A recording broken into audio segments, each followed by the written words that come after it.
Welcome back, everyone. We are back with another episode of the Coliving Innovators podcast, where we bring co-living founders from around the world to talk about their journey, their learnings, their mistakes while they were building their co-living ventures, so we can learn from that, not make the same mistakes, and grow the co-living industry forward. This podcast is brought to you by the Co-Living Incubator Program, where we help co-living founders to start from scratch and go to scale and growth. So if you're interested in starting your own co-living space, do check it out. Today we have with us Zafar Bhunoo. Zafar has worked with in the traditional real estate with Blackstone, space developments, and also co-founded a co-living company called Balance Outliving in UK. His current venture is called Limitless, where he helps other brands with strategic partnerships to unlock the real estate opportunities. Zafar, welcome, and I would love if you can just expand on it a bit and let our audiences know what you're up to now.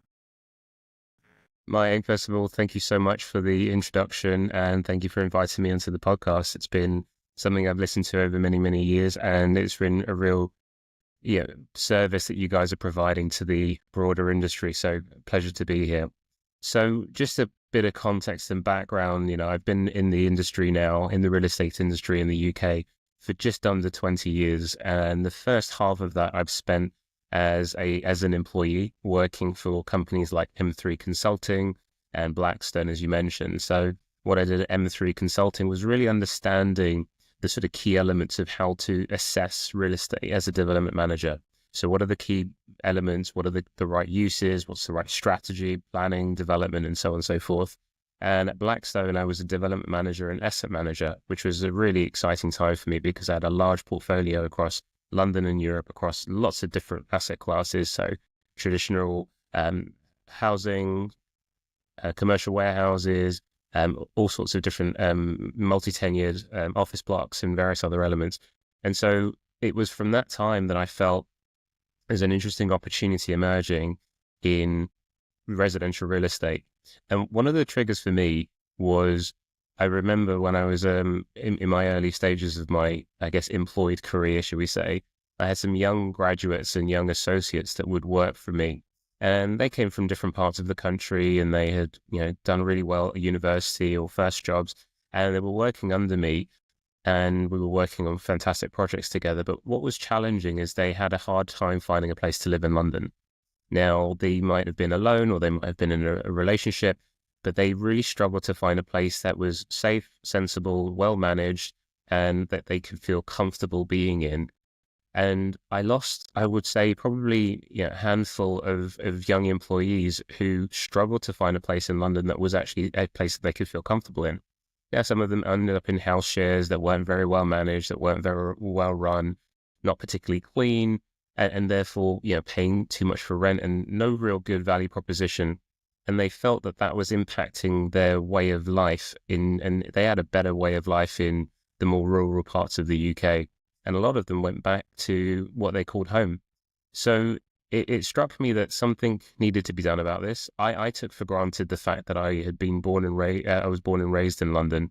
And so I had my family home in Southwest London. That was easy enough for me to return to. So I didn't have that necessary connection. And I'd always taken it for granted. But when I looked at it in more detail, I thought, actually, you know what? There is a real underserved demographic here. We need to do something about this. And through my time working as an employee with M3 Consulting and Blackstone, I felt I've built up a good sort of skill set to now try and do something more serious about this. And that's actually when I co-founded Spaces, which was the first venture into co-living back in 2016. Now in the UK, that was really early on as a co-living developer, and it was a challenging time for sure, because we were going through the process of trying to educate the masses, educate the stakeholders, planning, raising capital, and that kind of environment was incredibly difficult. But we did for a couple of small assets, and we're able to sort of build up a bit of a pipeline. But it was a really hard time to get planning. And we focused purely on the operational side of the business, grew that, and that went through a load of teething problems. So I was really learning on the job, and that was hard work, I must say, but a lot of great learnings. And I was able to take that forward a few years later into Balance Outliving. And what was interesting about Balance Outliving, it was kind of born out of the premise of this imbalance in life. So my co-founder at the time phenomenal individual called Sarah Christie, who'd also had a lot of experience in the world of co-living and co-working. She actually was the development director at the Collective, and she and I got together. We'd always been friends in the industry and supporting one another on the journey. In fact, at one point you could have called us competitors, both, trying to vie for the same product, same location. The Collective were doing what they were doing in the early years, and I was trying to do what I was trying to do in the early years. So there was camaraderie there. But Sarah and I had a really shared set of values, and that was principally born out of the fact that we had both worked incredibly hard in our respective careers, either as employees or as entrepreneurs, and we'd burnt out. And we hadn't looked after our physical health, our mental health, and our relationships were shot. It was not a good place. And for me, just personally speaking, when I started my entrepreneurial journey, I was a young father. I had one child, and my wife was expecting our second, so there were worse times to start a business. So I had a lot to lose, and I put a lot on the line, as it were. And so that was really the premise of Balance Outliving, where Sarah and I wanted to create this idea of balance, where we could really enable the people that lived with us, and who worked with us, by the way, to have a more balanced life, fundamentally. And you can do that through design. You can build an organization, a place that people can call home, where they can feel safe and ultimately do their best work, whether that's in their respective businesses, in their respective world of work, or just being a good citizen. And that was really the kind of underlying driving vision of what we wanted to create at Balance Outliving. Interesting. So just to summarize what you said, that while you were in your traditional real estate, you saw an opportunity, you saw a gap, and then when you looked out in your own experience of people who were working for you, you realized that you lost people because they couldn't find a good place to stay, which they can get called home. And then you got together with your co-founder and then started the concept of Balance Outliving was like balancing the imbalance in life, Exactly which can that. be from work perspective, which can be from like everything in your life needs it need to be in the right balance for you to work at your optimum best. I think that's really, really interesting, because a lot of when I talk to co-living founders and when we record these podcasts, a lot of the conversation is always around they lived in a certain place, it was life-changing for them, they came back to their place, and then they thought of starting something similar to this. But for you, I think the journey was different, and I think it's interesting to see that even people in their full-time jobs can find opportunities like these. Very, very interesting. You decided that you wanted to start this. You had your concept in place. What was your next step? How did you kind of went out finding your first property, or did you raise funding before your first property, or you had already started operations and then reached out to investors for funding? Like, what was that whole process like? Of course. And this is always the challenge and process in starting a business, whether it's in real estate or anything else. What comes first? Is it the connection with capital? Is it finding the product and understanding how do you piece those together? And so for Balance Outliving, what Sarah and I wanted to do was make sure the proposition was very, very clear. It was founded on these ideas of wanting to enable people to live a more balanced life. And just to touch on that for a second, we looked at kind of the 7 pillars of wellness. So everything from mental health, physical health, spiritual health, financial health, and all of those elements nurtured create a balanced life. And now look, in reality, you can't work on all of those at the same time. But so long as you are cognizant, you're aware that you're touching on these, means that you can have a much more balanced life. That was kind of the underlying premise.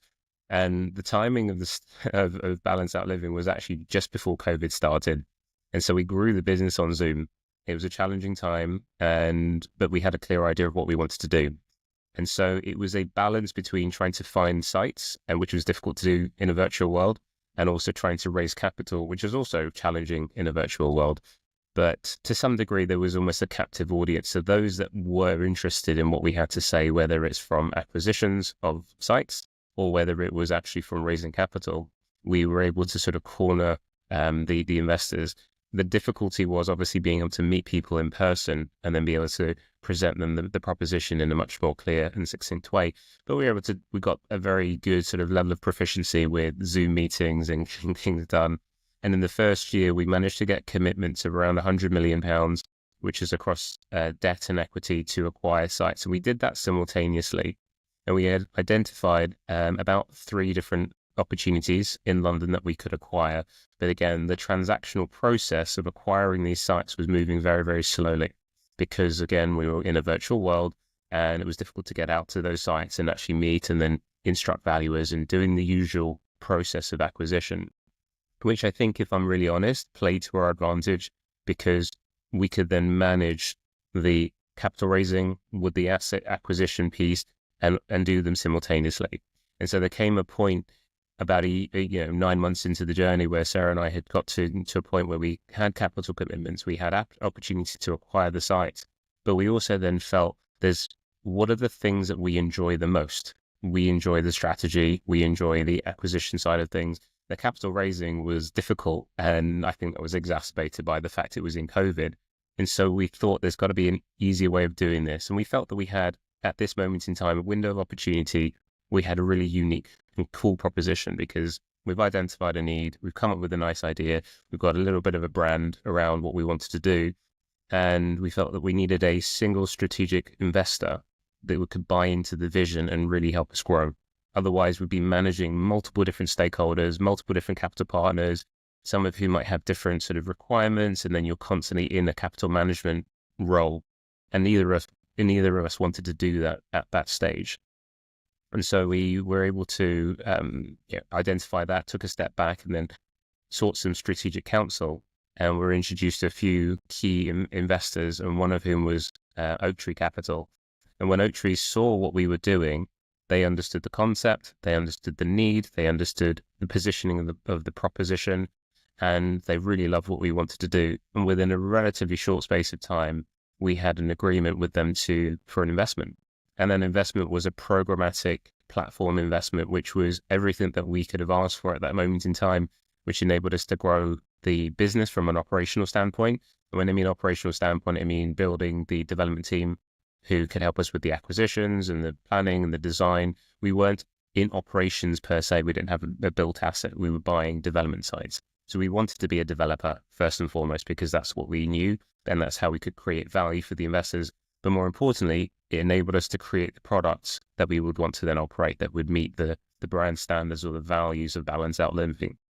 And we were able to acquire, with the same investment, we acquired some sites in London unconditionally and went through the process of getting planning permission on these. So it was a really exciting time for us where we had someone who believed in us and who had the strategic capital backing to be able to say, yeah, Zaf, Sarah, crack on. We really believe in what you're doing here. So that was a really great turning point for us. And I think I'll go as far as to say it was maybe a bit of a turning point for the market, because up until then, it'd been very scrappy, very entrepreneurial, and it was a very innovative space in London and the UK and the world for that matter. But no one had really put in kind of platform capital to try and grow something. I think I'm not saying we're the first, but it was really a big milestone, a watershed moment for the market to say, okay, great, Oaktree Capital, a really big institutional international investor, have come into the space in a meaningful way. Interesting. I have a question for you. Didn't you feel that you wanted to, because a lot of people that I talk to say that, hey, we want to showcase some executional capabilities, take a property on a master lease, run it, build a brand around it, right? And then tell people that, hey, this is a product, this is what we want to do, and then go out and raise capital. So did you not feel the need of doing that? It's a good question. And I think there was a point in time where we thought maybe that would be a useful thing to do, because we wanted to be what we called a vertically integrated business with development and operational capabilities. And I mean, it's a really interesting one to look at. Okay, what do you do best? What do you know best? And Sarah and I, we were developers at heart, and we knew the development process. So we leaned into what we knew best. And I think I would always advise anyone who's interested in this space to utilize what existing skill set they have and the track record they've got from previous businesses and previous ventures to say, okay, this is what we're good at. I mean, yes, I had operated stock before in spaces. I had an operational business there. We'd grown that quite considerably, but we felt that actually we added more value as developers first and foremost. rather than taking on the least risk. And the other thing to note, and it's interesting to see how the co-living market globally shifted through the pandemic. Where did people want to go? And those that were taking on master leases were potentially at significant risk because people had gone back to their respective homes, whether they'd left the co-living spaces. And so it was a really risky time to say, actually, you know what, we're going to take a master lease and do this. So it kind of played into our skill set. And I think that's what I'd always suggest. Like, what's your key skill set, and who are your co-founders? What's key skill sets do they have? So for us, it was development. It made a lot of sense. We were able to demonstrate we can buy, we can build, we can create. And as a result, this is the model that we wanted to run. But you're right, in a different world, maybe today, where we're in a post-pandemic world, it's a very different market. And you could probably pick up a master lease for less than you ordinarily would have done maybe 2, 3, 4 years ago. And as a result, you might have enough margin to say, I've got enough to test concept and actually get this to work. Because what you have, as you know, globally, is a massive supply-demand imbalance for good quality rentals, whether that's Right. In studio format, in a cluster format, in a large apartment format. So you can deliver the co-living concept in a variety of different ways now. So I think the development route is one that we took, and it's what traditionally people call the asset-heavy approach. But I think there's definitely an opportunity to do an asset-light approach and test the concept before you scale up. Right. So what I understand from a planning permission perspective, you said that you wanted to be a developer and then operator. While you were developing those assets, right? What were your experiences in getting planning permissions? Because what I understand from the UK market is, I think there is a Sui Generis, and I think there's C3, which generally people use in order to do an operation like shared living, because HMOs have existed for a while in Correct. the UK market, and then in the mind of the city council, the HMOs and co-livings are still the same. Ultimately, it's shared living. So, what was your experience with the planning permission? If you want to share that. No, you're asking me. This could turn into a therapy session. So, I mean, I've been engaged with planning authorities in a variety of capacities since about 2015, 2016 to try and educate and really push and lobby for what co-living could be. And back in 2015, 2016, it was a really hard time because no one really knew what it was.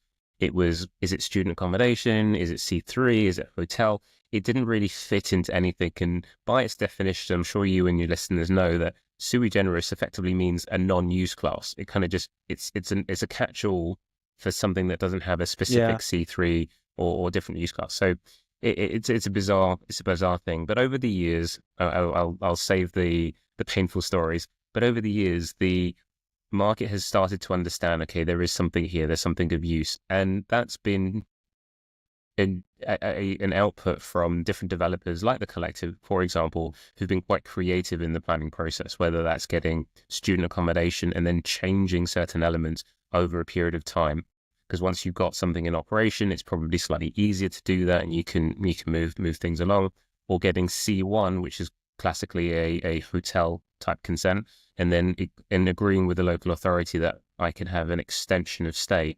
So typically in the UK, a C1 or a hotel asset, you can only stay in for as long as 90 days, and then you have to leave. You can't do longer stays. And the idea for co-living in its truest sense, and I know there's a whole multitude of different methodologies and typologies out there, is it was seen as a long stay product, if we look at it on that basis. So 3, 6, 9, 12 months. So yeah, Sui Generis is now kind of the way in which people see long stay co-living in the studio and cluster format. And C1 is kind of the more transient market, sort of shorter stay, 1 night to 90-day type of format. And there's a few different nuances in between. And ultimately, look, people want to live flexibly, but planning authorities have taken their time to really get on board with that. But some major milestones in the UK that have really helped is the adoption of the co-living guidance, or the large-scale purpose-built shared living guidance from the GLA, which acknowledges what it is as a use class, under Sui Generis, but also define some design guides and some design standards in terms of unit sizes and amenity and so on and so forth. And that's been 8-9 years in the making. It's been a long time coming, and there's myself and various other developers included who've really been pushing to try and lobby for that kind of change. So it's good to see that I wouldn't say the floodgates have opened, but there's certainly more of a recognition now, both at sort of sort of city level, UK level, and our local level for adoption of co-living in its current form. And even as recent as a few weeks ago, local boroughs that would never have considered co-living at all because they just don't understand it. It doesn't meet with their policy. It's not traditional housing.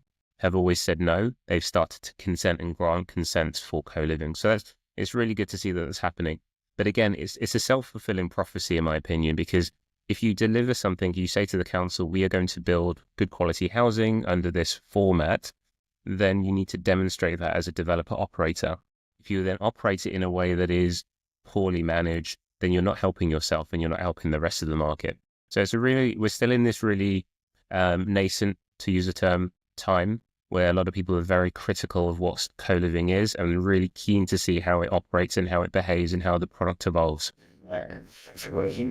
Yesterday, I got to know about a campaign that there's a group of people who are doing. It's between Conscious Co-Living, Urban Bubble, Verve Life, and a bunch of other people have come together and started lobbying with a campaign called What is Co-Living? And they've started doing that in a very structured manner, which I feel is need of the hour, not only in UK, but around the world. We need to find these group of people who can come spend some amount of resources in it and really lobby it. Because I think where we are moving towards, co-living is the future. And there are multiple reasons, and we have spoken multiple times about it, like whether you look at loneliness, becoming an homeowner is becoming increasingly difficult, the social isolation angle, the freedom that Gen Z needs. I think all in all, some factors take precedence in some regions, but at the core of it, I think it's still because we're becoming smaller, although our population is increasing, but as families, we're becoming smaller and smaller to what our ancestors were. And I think that's the reason people want to stay in like-minded communities. And one thing that I've realized and that I always speak about is people want to stay with family without judgment. And co-living provides you that community where you stay with kind of extended family without judgment. That makes all the difference. And that's the core reason of kind of popularity of co-living. According to me, that's my opinion. Look, I think you've absolutely smashed the nail on the head. I think that's absolutely right. Whether you call it family, whether you call it community, I think what we've done over the last, 50, 60 years, call it the American dream or call it the idea of home ownership, we've become distant from each other. Whether it's your nucleus family or a nuclear family, whether it's your siblings, your parents, whatever it may be, but you've become increasingly distant from your neighbors. And you mentioned there that if you go back to the ancestors and the way in which traditional people used to live, it was connected communities. It's about this point of connectedness. And I think what we're starting to learn now through unfortunate sort of turns of events, be that COVID or just the state of mental health and loneliness in the world, that actually connection, genuine connection with another human being is really important. And one of my bugbears, and it'll be interesting to get your perspective on this, is one of the benefits of living in a community is the multi-generational approach. Because, in my household, I've got young children. We've got myself, I wouldn't call myself middle-aged, but there are also older members and my parents are around the corner. So that it's a multi-generational community in itself, and we're very connected to our neighbors. And that for me is a form of richness because we're able to share resources, support one another, and don't feel so isolated. So, where are you seeing things around the world where this is really biting in a great way and people are saying this is a great way to be living? This is amazing that you bring this up. So I'm smiling. I was smiling because I've spoken to at least 7 people in last 20 days who have spoken about multi-generational co-living. And they are from different parts of the world. One from UK, 2 from US, 1 from Israel, 1 from Switzerland, and 1 from Middle East, right? So multi-generational co-living is becoming a thing, right? And it's a natural progression. So I'll tell you what has happened, right? If you look at what has happened in last 10 years, all this while we were trying to say that, or people believed, or the perception around co-living was, hey, it's for students, it's for young professionals, it's a dorm style living, it's a hippie living. That's what people believed, right? But as we progressed forward, so I'll give you certain profiles of people. You are 40 plus, you stay, let's say, in Oxford, but you have to come to work for, let's say, 3 weeks into London. It's not possible to travel, come and back and forth. Or you want to stay for 3 months on a project in London. Where do you go, right? So it started with that, right? The natural progression was that people who were not students, not young professionals, started looking at co-living as an option of convenience. And when they went into that, they realized that, hey, it's much more than convenience, because I could find people to talk to when I come back in the evening. I could have fun with people. There were events around, and I didn't feel far from home, although I was not staying with my family. They're back in Oxford, but I can still have a good time after coming home. Last 10 years, the definition of what you call having a good time with family has evolved, right? So this was the next thing. Now, after this, what started happening? So we run an incubator. In our incubator, we have 50% of the people who are building for 45 plus. When I say 45 plus, there are a couple of ladies in south of France, Provence, building for, they want to build for single women who are 45 plus and looking for a community to stay. And they have a hybrid model where you can actually own an asset and live in that community, or you can automatically come and live for a few months and then go away. We have people in Portugal, Azores. So somebody from US took a retirement, packed up everything, moved on to Azores in Portugal and created something called solo senior co-living, right? He wants to create blue zones for active seniors. He says 60 plus is my target. I want to create blue zones for people who are still active, single, and want to have a good life even after retirement. Then we have a person in Luxembourg who is building for 45 plus women. And there is another in the same city building for 45 plus, but if it is open to everybody. Now, this was another thing that was happening in parallelly in the market. Now, in the last 1 year, the conversations have moved around. See, if you live with only elder people, the vibe is not that great. If only young people are there, vibe is very, it's very party oriented. It's very different. Sure. But what if you bring those things together? In last 1 year, I've had more conversation on multi-generational co-living than I've had in my whole life of 35 years, right? So that's the natural progression is what I see a lot more, because the age range which attract co-living is increasing. So people are increasingly, and the line between co-housing and co-living has started blurring. So absolutely, in the time to come, we'll start seeing it more and more blurred, and we will start having developers creating very specific communities and then inviting very specific type of people, but across generations, because elders will subsidize because they've made their money. They want a good place to stay. They want good people to talk to. They don't mind paying a little bit extra. They will subsidize it for younger people who now are onto their first job and want to look. So I think that's where we are moving towards. So, and that's mimicking our fabric of the society, right? Imagine how we have lived in our families.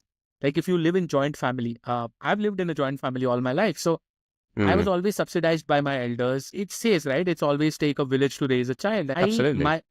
I was born and I don't even remember my mom and dad taking care of me. It was like one or the other person in the family who was always taking care of me. And I grew up, right? So, and now I think we are moving towards that. Naturally, we are trying to mimic that in the co-living ecosystem. You can call it multi-generational co-living, you can call it, but it's going back to the basics. And that's my opinion on this. It's amazing because you've got that perspective of having met and spoken to so many different people from around the world, and we're all arriving at the same conclusion that actually this idea of wanting to create these silos And here's a point that I always make is it's no longer thinking about demographics, because it's like the demographic is 18 to 35, whatever, that's a demographic, first job, graduate, whatever it may be. No. At the end of the day, we're all humans and we need that intrinsic connection with one another. And people hate to admit living with family, living with parents, or having a connected community is actually more beneficial. And some of my peers and some of my friends are significantly older than me, significantly younger than me. We just provide each other with a different perspective on life. And that's really enjoyable. Right now, I'm sitting in a co-working space, and there's a lot of different people from different businesses, different backgrounds, different ages. And so, I think another term that's been banded around our particular industry is a psychographic. So the way in which you think as an individual is more a defining trait of living in co-living than actually an age or a stage of life. So I think that's really interesting to see. And, to the point where I have a bit of a gripe with my history of dealing with the planning authorities in the UK, which has, by its very definition, created these silos of co-living is only for young people who fit a certain demographic, and therefore later living should be its new emerging class in the UK, which is a big investment class.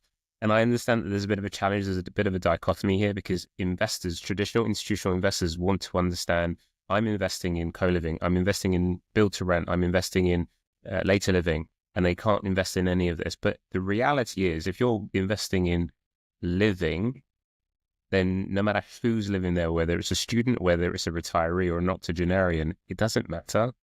That's my personal take on it. However, I appreciate that's also quite challenging to deliver. And, what I'm starting to look at now with my new venture in Limitless and the partnerships we've created is working with individuals who've got access to master plans. And what I mean by that is larger multi-building developments, which can have different elements of different styles of living, different finishes, different opportunities, and they have more communal Central Park style locations where people can come together in the true sense of a community. One of my biggest challenges right now, I'm fortunate all of my children now are of a school age, but before, dropping my kids to nursery and paying for private nursery it's challenging. But if I'm in a community where everyone's doing the same thing and you can share that resource, it's so much better. So, I mean, that's just one example of so many different ways. And I know some great co-housing communities around the world that cook together on a regular basis. So you're sharing that kind of skill and people come together with food and drink. So you can probably tell I'm quite passionate about this and delivering something that's really, really benefit to the society. Because ultimately, if you're not having to worry about where you live and the status of what that is, and you can find somewhere that you can call home, it enables you to really do good in the world, whatever that may be. But you can do the best in the world. That's kind of what I think is underpinning it all. No, and you look at it from another, let's look at it from different eyes, right? If you look at it from purely financial perspective, cost of living crisis is a real thing. And it's not only UK, it's across the world. Now, you spoke about sharing resources, right? And I think it's natural for people to still have a good quality life. And if they can share certain parts of their life with others, the overall cost becomes so manageable that you can live a good quality life. So I think that's very interesting. And then another thing that I've realized in this whole process is that people see a lot of times regulators, they want to put you in structures, right? Because it feels they can control those structures. And then when that happens, it's good they feel that it's good for the system.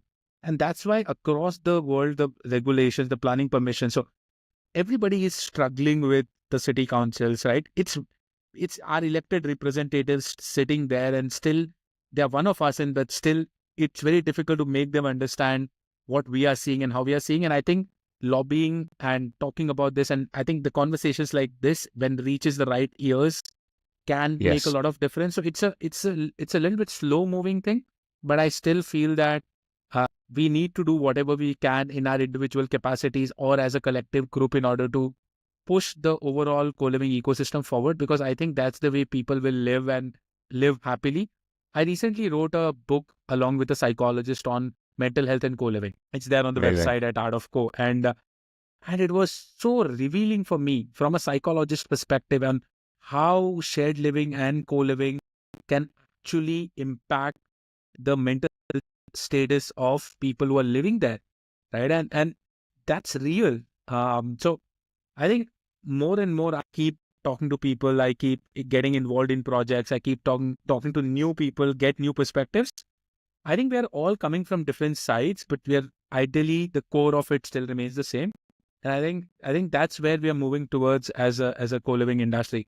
But okay, last thing Not that at I all. want to ask to you, I don't want to hold you for a long time, is two questions, right? One is, what are the, like, for a new co-living founders, what are the top three things that you would suggest them based on your experience of being a co-living founder? I think co-living, as we've alluded to in this conversation today, can mean so many different things for so many people. And I think the number one thing that I would ask any potential co-founder to do or founder to do in getting into the co-living space is understand clearly what it is you want to do within the ecosystem, because there's so many things you could do. You could be an operator, you could be a developer, you could be a service provider, you could be an advocate in some different capacity. Understand what that is, link that to your skill set and track record of what you've done historically, but then also ask yourself why. Why am I doing this? I think that's really important for a lot of people to get clear on that. The reason I say that is historically, and one of the reasons co-living in the UK has had a bad reputation in some elements, is people see it as a way to profit maximize, because you can pack people into the same square footage versus traditional housing. So it's a profit maximization game. Now, there might be some people out there who want to do that, and that's their desire.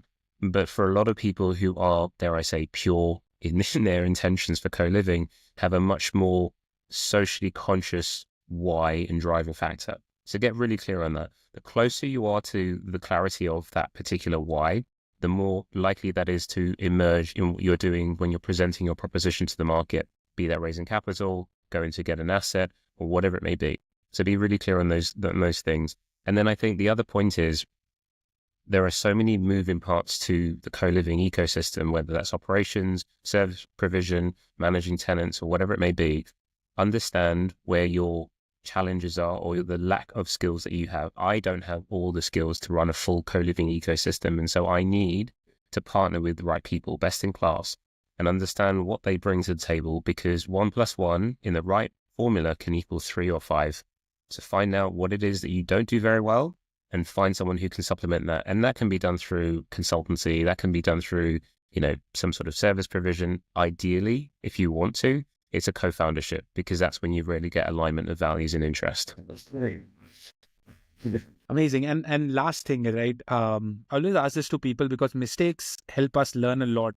So any of your mistakes that you would recollect being a co-living founder that you would not want other people to make, like, pick up any one. Like, I think it'll be interesting for us to know.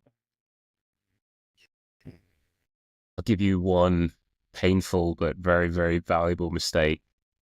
In the first project that I bought, it was a piece of real estate in London, great location, very close to the Shard.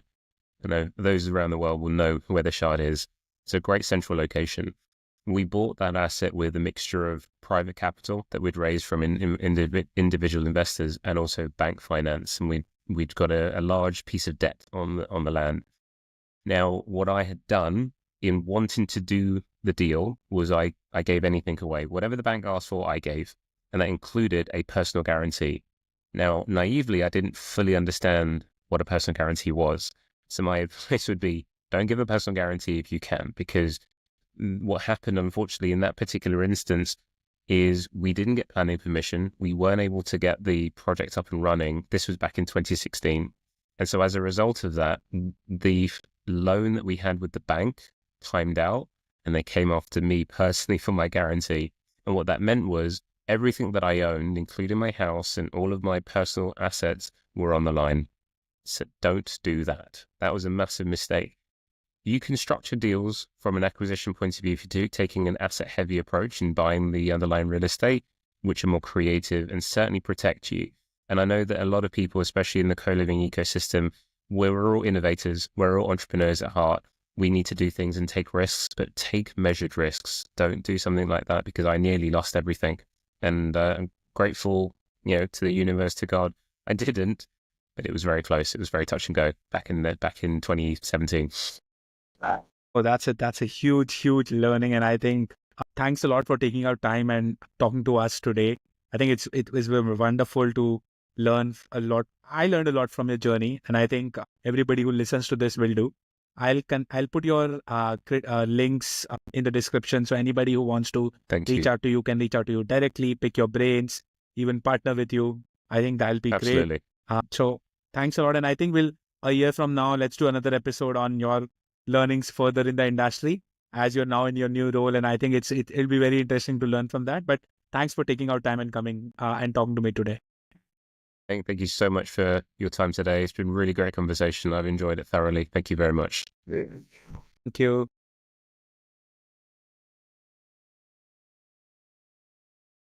Industry-wide change, it's a collective dream. Collaboration, cooperation, that's our theme. From multi-generational homes to global scenes, we shape the future, living out our means. Each story unfolds with the art of code, lessons in the lows, wisdom untold. Ask your questions, join the conversation. Together we build a resilient foundation. Resilience, innovation, the keys to thrive. In the co-living movement, we come alive. From struggles to triumphs, we pave the way. In our global article community, we find the sway.